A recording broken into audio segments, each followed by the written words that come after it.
You know, I got a lot of comments about why they can't put your height on your Magic Band. And I think people don't understand why that wouldn't do anything at all. Story time from Disney. Now, if you follow me on a regular basis, you know that I used to be a cast member. That's me!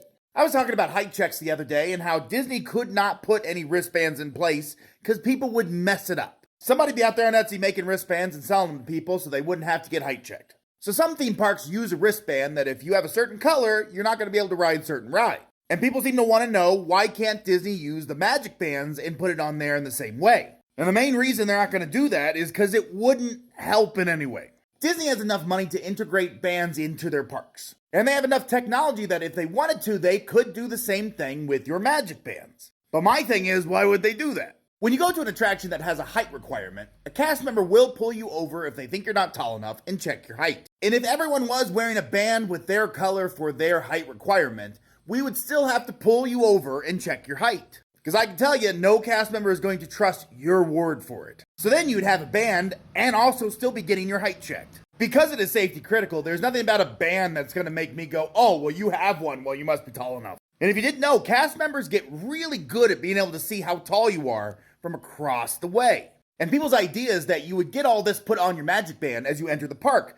Well, keep in mind that means they would have to check every single kid outside the park, which they could technically do, but can you imagine the line for that check? It would take you a solid hour to get into the park from the entrance. Every kid going to Disney World would have to be checked, marked, and put down into the Magic Band system. And then you would go in the park and we would still check your height just in case. And I've had people say, why don't they just put touch pads around so that they can check them as they enter? First of all, that means Disney would have to add a bunch of touch pads, which would cost hundreds of thousands of dollars. And even if you did it, we would still check you, because just in cases. But I think the biggest point forgotten is that bands just have names on them. I have 2 daughters. How is the cast member going to know whose name is connected to who?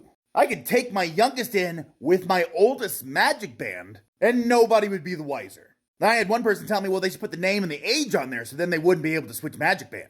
And to that, I want to say, I think people forget that Disney is a business and not a government. People would be in an uproar if they had to put their kids' age on things. And I'm sure you're saying, why would they care?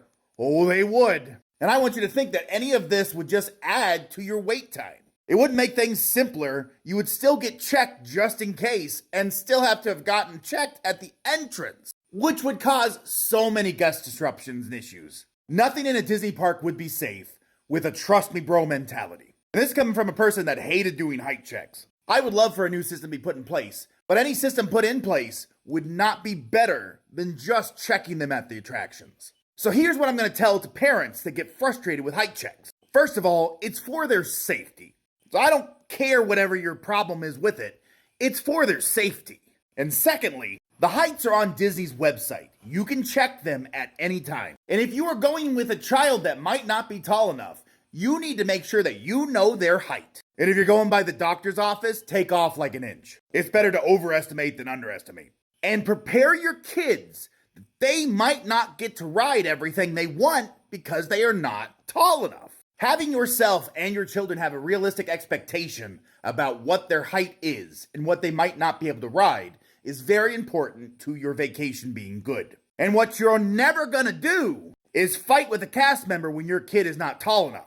Now, if you don't think they're checking them right, feel free to call a manager and they'll check them themselves. But that can be done without being a mousecatool and fighting with the cast member over it. But I can tell you, anything they're going to add, like adding it to your Magic Band or giving you a bracelet, is just gonna add steps to your day. And it's not gonna stop them from double checking your kid's height. Also, real quick, if your kid has long hair and you put up in a bun, the top of the bun doesn't count. I don't know why people think hair is going to make your height, but it doesn't. Stop getting your kids all built up and then having us knock them down. Be an adult in the situation, especially for your kids. And if you've taken the steps before you went to the park to make sure they understand all this, then once they get checked and they're not tall enough, all the conversation is, oh, sorry, you're not tall enough, maybe next time. You'd be blown away by the amount of people that conversation starts with. What do you mean they're not tall enough? Doctor says they're tall enough. Or my personal favorite. You see that man, Billy? That bad man's the reason you can't ride. To parents like that, you can kiss the Mickey on the fattest part of my... But